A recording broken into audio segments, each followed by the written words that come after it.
على فكرة يا جماعة والله طول ما إحنا متفرّقين إحنا مش هنعرف نعمل أي حاجة خالص نهائي. هات لي واحد لوحده كده،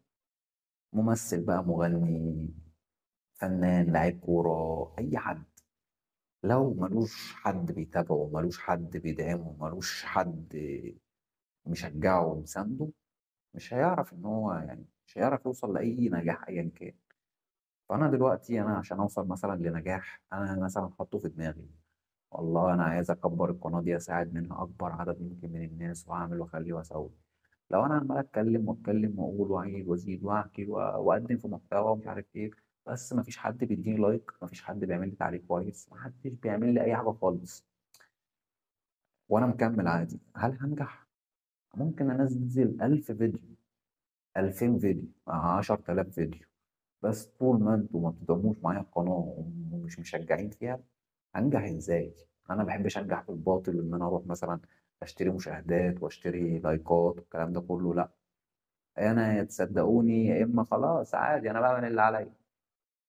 صدقيني على عيني وعلى راسي ومكمّلين في طريقنا وزي ما إحنا وربنا يكرمنا بإذن الله، مش مصدقينّي خلاص بقى دي برضه إيه عادي أنا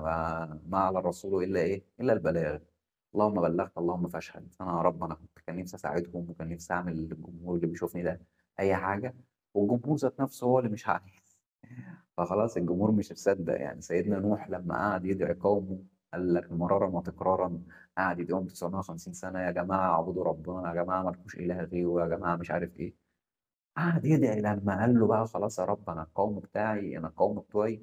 مش نافع معاهم ولا دعاء ولا أي حاجة تانية يا رب أنا دعيتهم سرًا ودعيتهم جهرًا وقُلت لهم بكذا شكل وبكذا طريقة وبكذا أسلوب، وهُم برضه يا رب اللي في دماغهم في دماغهم. فخلاص يعني إيه، زهق منهم فربنا بقى إيه نجّاه هو والشوية اللي آمنوا معاه،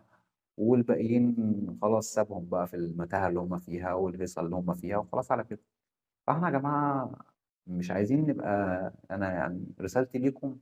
مش عايزكم إن أنتم تبقوا متفرّقين كده ومش عايزكم إن أنتم تبقوا كل واحد فينا في وادي وكل واحد فينا في موال. عشان حياتنا تحلو وعشان حياتنا تبقى أحسن لازمًا نتحد مع بعض ولازمًا نعمل لنفسنا حاجة آآ عشان يبقى إيه، في روح حلوة كده في المجتمع وفي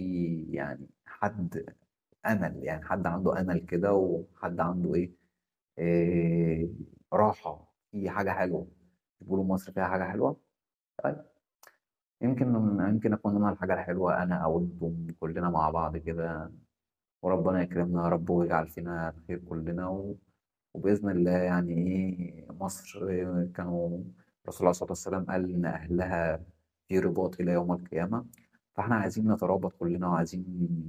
نشجع بعض على فعل الخير وعايزين نقف جنب بعض وقفة حلوة. وطبعًا أحاديث كتيرة مثل المؤمنين أو مثل المسلمين في تودهم وتراحمهم كمثل إيه الجسد الواحد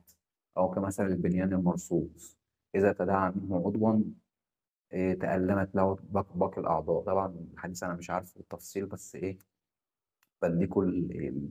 المفيد يعني بتاعه. فيالّا بينا بقى، يالّا بينا، ما تتعبوناش معاكم، توكّلوا على الله كده معايا واشتركوا في القناة، لو طلعت من الفيديو ده بمشترك واحد أبقى أنا كده إيه ماشي صح، كُلّه على الله. أشوفكم على خير يا أحلى جمهور في الدنيا، السلام عليكم.